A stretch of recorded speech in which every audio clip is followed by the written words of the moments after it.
Politik og medie. Du virker så meget dybsindig i kontakt med dig selv. Men hvorfor vil du så ikke noget mere om Rifbjerg og Dante? Og helt ærligt, der er noget galt. Jeg troede du var et Michael, kunstneragtig et Michael. Helt ærligt, det kunne du sgu godt have fortalt.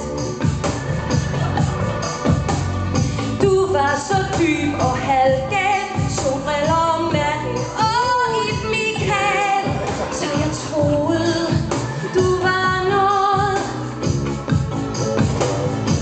Du sagde du rodede lidt med noget video om døden og livet og sådan noget. Jeg troede vi to skulle hænge ude på Holmen med Peter Høgh.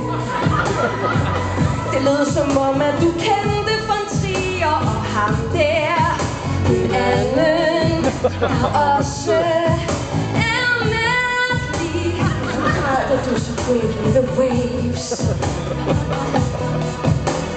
Jeg troede du var et Michael, læderjakke og et Michael. Helt ærligt, det kunne du sgu godt have fortalt. Du talte om død og Nepal og en performance, der var digital. Så jeg troede, du var noget, hvis du ikke er et Michael. Ikke et Michael. Ikke er et Michael. Selv ikke et Michael.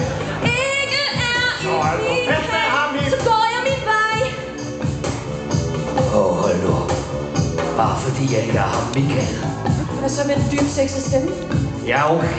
Måske overdrev jeg lidt, men jeg kender ikke ham Peter Høgh, og jeg ved ikke, hvad det er, han maler. Og den der performance-installation, den blev ikke til noget, men det var fordi min far skulle bruge cyklen. Jeg synes, du sagde noget om multimedieprojekter. Jeg går på daghøjskole. Video- og kropskultur for kontanthjælpmodtagere.